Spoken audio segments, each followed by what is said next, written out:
Монгол Улсын засгийн газар, Азийн хөгжлийн банк, Европын хөрөнгө оруулалтын банк, Европын холбоо болон уур амьсгалын ногоон сан хамтран аймаг сумын бүсчилсэн ногоон хөгжлийн хөрөнгө оруулалтын хөтөлбөр төслийг хэрэгжүүлж байна. Энэхүү хөтөлбөр нь Монгол Улсын 17 аймгийн 76 сумыг хамарсан томоохон бүтээн байгуулалт юм. Уур амьсгалын өөрчлөлтөд дасан зохицсон нүүрс хүчлийнхий бага ялгаруулдаг тогтвортой ногоон хөгжлийн загварыг орон нутагт бий болгох нь энэ хөтөлбөрийн үндсэн зорилго үлээ. Бид иргэдийн ажиллаж амьдрахад хамгийн таатай аймаг сумын төвүүдийг цогцолоо.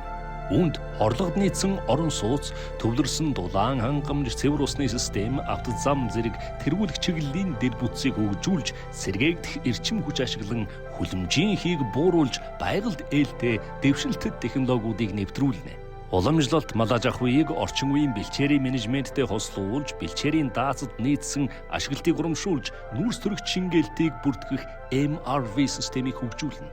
Мөн орон нутгийн онцлогт нийцсэн агро бизнесийн загварыг дэмжиж, нэмэн үрдэг шингэсэн орон нутгийн брэндүүдийг хамтдаа хөгжүүлнэ.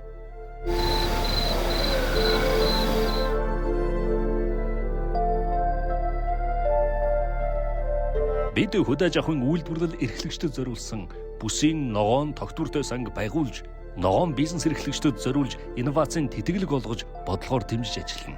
Зээлийн барьцаа хөрөнгийн дутагдaltaа иргэдэд зориулсан батлан даалтын механизм болон урт хугацаатай хөнгөлтөө зээлийн бүтээгдэхүүнүүд хүлээж байна. Хөтөлбөр бүрэн хэрэгжснээр орон нутагт эдийн засгийн бодит өсөлт гарч, ажлын байр олноор бий болно. Нийт 11,400 шууд ажлын байр, 150,000 ажлын байр дам байдлаар бий болохоор хүлээгдэж байна. Уур амьсгалын өөрчлөлтөд дасан зохицох үйл ажиллагааны өрөөгөөжийг 552,300 хүн шууд хүртэж, үүний дотор 54,000 орчим эмзэг бүлгийн малчин өрх багтаж байна. Бид байгаль эрхээ хамгаалж, экосистемийг нөхөн сэргээхэд онцгой анхаарна.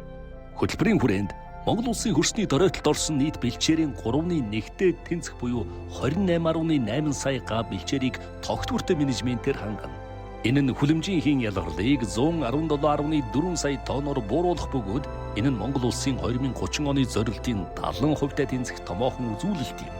Төслийн 1-р үе шат 2026-аас 29 онд Увс, Ховд, Баян Улгийн аймагуудад хэрэгжиж эхэлнэ. Бид 2033 он хүртэл 3 үе шаттайгаар Монгол орныхоо ногоон ирээдүйг хамтдаа бүтээх болно. Төслийн 2-р үе шат нь Говьалтай, Завхан, Баян-Хонгор, Арангай, Өвөр хангай, Төв, Дархан уул, Сэлэнг аймагт хэрэгжих бол 3-р үе шат нь Булган, Хөвсгөл, Дунд говь, Дорн говь, Хинти, Дорнод аймагуудад хэрэгжих юм. Астип ногоон хөгжлийг орон нутгаас эхлүүлнэ.